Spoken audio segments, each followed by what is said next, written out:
Hello বন্ধুরা, তোমরা সবাই কেমন আছো? আশা করি ভালো আছো। আজকে আমি তোমাদের সামনে কিছু কথা বলার জন্য এসেছি। ডাব্লিউবিপি কনস্টেবলের যে সকল ভাই এবং বোনেরা আছো তাদের সম্বন্ধে কিছু কথা বলবো। এখন তোমাদের মাথায় সবসময় কাট আপ নিয়ে চিন্তা ভাবনা হচ্ছে, এই কথাটাই মাথায় আসছে। যখন সকালে ঘুম থেকে উঠছো, আজকে কে কাট আপের ভিডিও দিচ্ছে সেটা তোমরা দেখছো। রাতে যখন ঘুমাতে যাচ্ছ তখনও কাট আপের ভিডিও দেখছো। একদিন আমিও ছিলাম তোমাদের মতন, আমিও দেখতাম। তাই বলবো, যাদের পরীক্ষা হয়েছে ভালো হয়েছে, খুব ভালো, তাদের শুভকামনা রইল যাতে চাকরিটা হয়ে যায়। এবং যাদের পরীক্ষা খারাপ হয়েছে তারা মন খারাপ না করে, সামনে কলকাতা পুলিশ কনস্টেবল আছে, এসএসসি জিডি আছে, রেলের গ্রুপ ডি আছে, সেই সকল পরীক্ষার জন্য তোমরা এখন থেকেই কঠোর পরিশ্রম করো। আর যে সকল ভাইয়েরা তোমার কাট আপের নিয়ে ভিডিও করছো, তাদের কাছে আমার অনুরোধ, তোমরা কিছু ছেলের কাছে জানো, জানার পরে কোশ্চেনের লেভেল তোমরা অ্যানালাইসিস করো, তারপরে তোমরা সঠিক একটা কাট আপ আইডিয়া করে বলো। যাতে কিছু কিছু বন্ধু আছে এই যে কাট আপের ভিডিও নিয়ে তারা অনেক চিন্তিত, তারা অনেক ভাবনা চিন্তা করছে, ডিপ্রেশনে চলে যাচ্ছে। তাই তোমরা তোমাদের চ্যানেলের ভিউ আর টিআরপি বাড়ানোর জন্য তোমরা কিছু ছেলের ইমোশন নিয়ে খেলা করো না, তোমরা সঠিক জিনিসটাই দেবে। আজকে আমি তোমাদের জানাবো যে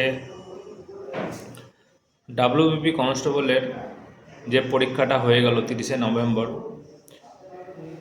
তার ডিসেম্বরের 24 তারিখ কি 26 তারিখে তোমাদের রেজাল্ট আসতে চলেছে। কিছু লেট হচ্ছে, কারণ হচ্ছে তোমাদের কোশ্চেন পেপারে যে কিছু ভুল আছে সেই ভুলটা মেল করে তোমাদের জানাতে হবে। 12 তারিখ লাস্ট ডেট। 12 তারিখের পরে ওরা কিছুদিন সময় নেবে, মেলগুলো চেক করবে, তারপরে তোমাদের রেজাল্ট পাবলিশ করবে।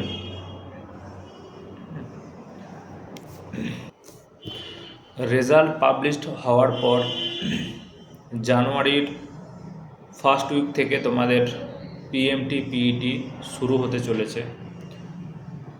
তাই এখন থেকে তোমরা প্র্যাকটিস করো। যাদের এখনও পর্যন্ত রান উঠছে না তারা ভালো করে রান প্র্যাকটিস করো। একটু শীতের সময় এখন দৌড়াবে, এখন শ্বাস নেবে, গলায় ব্যথা হবে, গলা জ্বলবে, বুক জ্বলবে। এটা তোমাকে অভ্যস্ত করতে হবে, কারণ এটা আমরাও ফেস করেছি এবং সবাই ফেস করে। আর যাদের পায়ে টান লাগে, ব্যথা ওঠে, সিন পেন ওঠে, তাদের জন্য বলবো তোমরা দৌড়াবে কম, ব্যায়ামটা বেশি করবে। যদি তোমার 200 মিটার ট্রাকে 12টা 14টা করে পাক দাও, তোমার যদি ম্যাক্সিমাম 10 মিনিট, 12 মিনিট বা 15 মিনিট দৌড়াও, ব্যায়ামটা বেশি করে করো।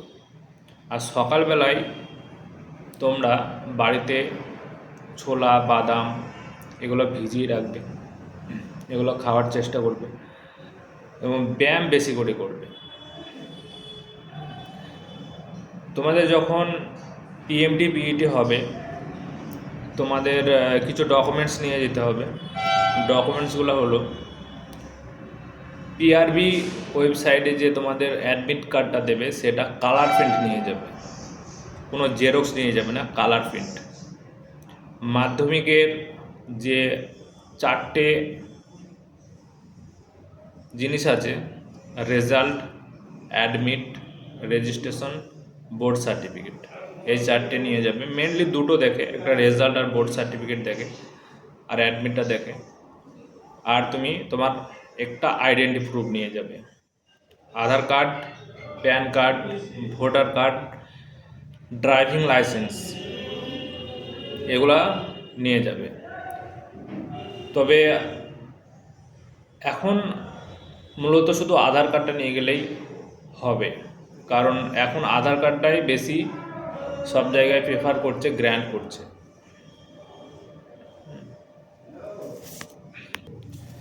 সেই সাথে সাথে তোমরা প্রত্যেকটা ডকুমেন্টসের 2 কপি করে জেরক্স নিয়ে যাবে, এবং তোমাদের ফটো কপিও সাথে করে নিয়ে যাবে।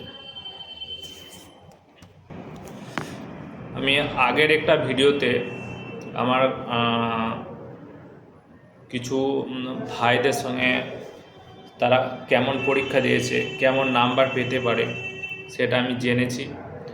আমি কোশ্চেনটা দেখেছি, অ্যানালাইসিস করে আমি আমার যেটা মত হয়েছে আমি সেই রকম একটা কাট আপ দিয়েছি। ভিডিওটা দেখে নেবে ইউটিউব থেকে। তবু আমি একবার বলে দিচ্ছি, সেটা তোমরা দেখে নেবে। উইথআউট ইন্টারভিউ মানে অনলি ফর যে পরীক্ষাটা দিয়েছো তার কাট আপ যেতে চলেছে, যেটুকু আমার মনে হয়, যারা জেনারেল থাকবে তাদের 52 থেকে 55-র মধ্যে কাট আপ হবে। যারা এসসি থাকবে 45 থেকে 48-এর মধ্যে তোমাদের কাট আপ থাকবে। যারা এসটি থাকবে 35 থেকে 40-এর মধ্যে তোমাদের কাট আপ থাকবে। যারা ওবিসি এ তাদের 40 থেকে 45-এর মধ্যে তোমাদের কাট আপ থাকবে। আর যারা ওবিসি বি তাদের 47 থেকে 50-এর মধ্যে কাট আপ থাকবে। তারপরে তোমাদের ইন্টারভিউয়ের জন্য যারা পাস করবে মাঠে, ইন্টারভিউয়ের জন্য ডাকা হবে। ইন্টারভিউয়ে প্রেজেন্ট থাকলেই পাস দেওয়া হয়। কিছু কোশ্চেনের ওরা জিজ্ঞাসা করবে, কোশ্চেন সঠিক উত্তর দিতে পারলে এবং ঠিক মতো স্মার্টলি তাদের কাছে গেলে, তাহলে তোমার বডি ল্যাঙ্গুয়েজ, কথা বলার ধরন সব কিছু দেখে তোমার থাকে। ইন্টারভিউ বোর্ডে টোটাল 5 জন থাকবে, বিভিন্নভাবে তোমাকে অবজার্ভ করবে, সেই মতো তাদের নাম্বারটা দেবে। তা ইন্টারভিউ ধরে তোমার যে নাম্বারটা ধরে তোমার যে কাট আপটা যাবে, যেটুকু আমার মনে হয়, যারা জেনারেল থাকবে 64 বা 65 থেকে 68-র মধ্যে থাকবে। যারা এসসি ক্যান্ডিডেট, এসসি 55 থেকে 60 থাকবে, এবং এসটি যারা ক্যান্ডিডেট 42 থেকে 45 থাকবে। ওবিসি এ 53 থেকে 58-র মধ্যে থাকবে, এবং ওবিসি বি 58 থেকে 63-র মধ্যে থাকবে। মনে রাখবে, ইন্টারভিউ যখন দেবে অফিসারদের সামনে বেশি ওভার স্মার্ট হওয়ার চেষ্টা করবে না, তাহলে তোমার ক্ষতি হবে, লাভ হবে না। তাদের সঙ্গে খুব নম্র, ভদ্র, প্লয়েডভাবে কথা বলবে। তোমার যে কোশ্চেনের অ্যান্সারটা তোমার জানা নেই, তুমি কখনোই বলবে না যে সরি স্যার আমি জানি না। তাহলে ওরা ভাববে যে তোমার হয়তো তুমি ওই টপিকটা কোনো দিন পড়োইনি, কোনো শোনোইনি। তুমি তখন বলবে সরি স্যার আমার এই মুহূর্তে মনে পড়ছে না, এটাই বলবে। তো কাট আপটা আমি দিচ্ছি, তোমরা দেখে নাও। সবাই ভালো থেকো, ভালো করে পড়াশোনা করো, ভালো করে রান প্র্যাকটিস করো। যাদের খারাপ হয়েছে সেই সকল ভাই এবং বোনেরা, তোমরা বেশি টেনশন চিন্তা করবে না। তুমি তোমার পরিশ্রমটা করে যাও, একদিন তোমার ফল পাবেই। যারাই চাকরি করে তাদের 6 মাস, 1 বছর, 2 বছরে ভাই হয় না।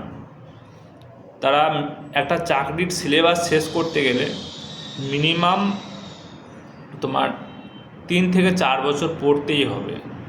আর এখন আমাদের সরকারের যা অবস্থা, প্রত্যেকটা পরীক্ষায় তো ডিলে হচ্ছে, কেস হচ্ছে, ঝুলে যাচ্ছে, লেট হয়ে যাচ্ছে।